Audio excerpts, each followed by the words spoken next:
श्रीमद् भगवद गीता, जिसे गीता के नाम से जाना जाता है, हिंदू धर्म के पवित्रतम ग्रंथों में से एक है और यह महाकाव्य महाभारत के भीष्म पर्व का एक अभिन्न अंग है। यह 700 श्लोकों का एक दिव्य संवाद है जो कुरुक्षेत्र के युद्ध क्षेत्र में महाभारत के महायुद्ध के आरंभ होने से ठीक पहले भगवान श्री कृष्ण और उनके प्रिय मित्र तथा शिष्य पांडव राजकुमार अर्जुन के बीच हुआ था। यह ग्रंथ मात्र एक ऐतिहासिक संवाद नहीं, अपितु आध्यात्मिक ज्ञान का एक शाश्वत स्रोत है जो कर्म, धर्म, ज्ञान, भक्ति और मानव जीवन के परम उद्देश्य पर गहन प्रकाश डालता है। भाग आय, कर्म और ज्ञान की नींव। अध्याय 8, अर्जुन विषाद योग। अर्जुन का विषाद और धर्म संकट। श्रीमद्भगवद गीता का प्रथम अध्याय अर्जुन विषाद योग उस मनोवैज्ञानिक और नैतिक पृष्ठभूमि को स्थापित करता है जिसमें दिव्य ज्ञान का प्राकट्य होता है। यह अध्याय युद्ध की तैयारियों और अर्जुन के हृदय में उत्पन्न हुए गहरे विषाद का सजीव चित्रण करता है। युद्ध क्षेत्र का दृश्य अध्याय का आरंभ धृतराष्ट्र के प्रश्न से होता है, जिसके उत्तर में संजय कुरुक्षेत्र के युद्ध क्षेत्र का वर्णन करना शुरू करते हैं। वह बताते हैं कि कैसे दुर्योधन ने पांडव सेना की व्यूह रचना को देखकर गुरु द्रोणाचार्य से संपर्क किया और अपनी सेना के प्रमुख योद्धाओं भीष्म, कर्ण, कृपाचार्य आदि की शक्ति का बखान किया। इसके बाद दोनों पक्षों द्वारा शंखनाद किया जाता है जो युद्ध के आरंभ की घोषणा करता है। पांडवों की ओर से भगवान श्री कृष्ण अपना पांचजन्य शंख बजाते हैं, अर्जुन अपना देवदत्त और भीम अपना पौंड्र नामक विशाल शंख बजाते हैं। इन शंखों की तुमुल ध्वनि आकाश और पृथ्वी को गुंजायमान कर देती है और कौरवों के हृदय को विदीर्ण कर देती है। इस उत्तेजनापूर्ण वातावरण में अर्जुन भगवान श्री कृष्ण से अपना रथ दोनों सेनाओं के बीच में ले जाने का आग्रह करता है ताकि वह युद्ध की इच्छा से आए हुए विपक्षियों को भली भांति देख सके। अर्जुन का मोह और उसके तर्क जब श्री कृष्ण रथ को भीष्म और द्रोण जैसे महारथियों के सामने खड़ा कर देते हैं तो अर्जुन अपने ही परिवारजनों को मृत्यु के कगार पर खड़ा देखता है। अपने पूज्य पितामह, श्रद्धेय गुरु, मामा, भाई, पुत्र, पौत्र और मित्रों को शत्रु पक्ष में देखकर उसका धैर्य जवाब दे जाता है।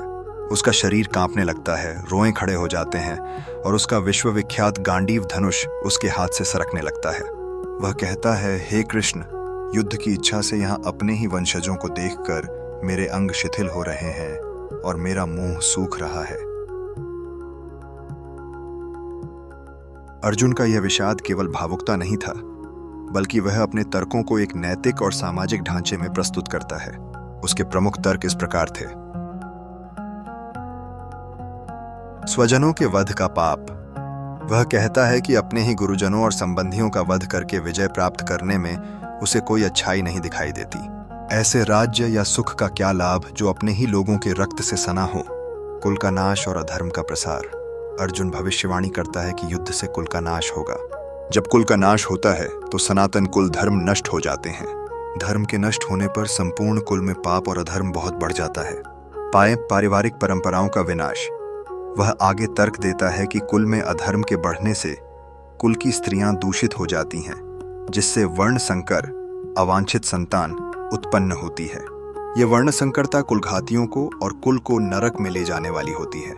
इससे पितरों को दिया जाने वाला पिंड और जल भी समाप्त हो जाता है, जिससे उनका भी पतन होता है। विजय की निरर्थकता। वह निष्कर्ष निकालता है कि राज्य के सुख के लोभ से हम अपने ही स्वजनों का वध करने जैसा महान पाप करने के लिए उद्यत हैं। इससे बेहतर तो यह होगा कि शस्त्रहीन मुझ पर धृतराष्ट्र के पुत्र प्रहार करके मुझे मार डालें। अर्जुन का यह संकट वास्तव में दिव्य ज्ञान प्राप्त करने के लिए एक आवश्यक पूर्व शर्त है। उसकी यह टूटन कोई विफलता नहीं, बल्कि एक महत्वपूर्ण मोड़ है। सच्ची आध्यात्मिक जिज्ञासा तभी शुरू होती है जब किसी व्यक्ति का पारंपरिक भौतिकवादी दृष्टिकोण ध्वस्त हो जाता है। अर्जुन के तर्क सांसारिक दृष्टिकोण से तार्किक हैं, लेकिन वे आसक्ति और धर्म तथा आत्मा के सीमित ज्ञान में निहित हैं। निराशा और भ्रम की यह पूर्ण स्थिति, विषाद, उसे एक खाली पात्र बना देती है जो उस गहन ज्ञान को प्राप्त करने के लिए तैयार है जिसे श्री कृष्ण प्रदान करने वाले हैं। इस संकट के बिना गीता का उपदेश कभी नहीं दिया गया होता। इसलिए अर्जुन विषाद योग केवल निराशा के बारे में नहीं है। यह निराशा का योग है क्योंकि यही निराशा उसे ज्ञान के दिव्य स्रोत से जोड़ती है, जिससे यह एक आवश्यक और परिवर्तनकारी आध्यात्मिक अनुभव बन जाता है। पूर्ण समर्पण अपने तर्कों से स्वयं को और अधिक उलझा हुआ पाकर अर्जुन पूरी तरह से टूट जाता है। वह अपने शस्त्रों को एक ओर रख देता है और शोक से संतप्त होकर रथ के पिछले भाग में बैठ जाता है। यह कृत्य उसके अहंकार के समर्पण का प्रतीक है। वह स्वीकार करता है कि उसकी अपनी बुद्धि इस धर्म संकट का समाधान खोजने में असमर्थ है। यह क्षण शिष्यत्व के जन्म का क्षण है, जो अगले अध्याय में श्री कृष्ण के समक्ष उसके पूर्ण समर्पण का मार्ग प्रशस्त करता है। और जाते जाते हमारे चैनल शुरू भी सागर को सब्सक्राइब करना ना भूलें।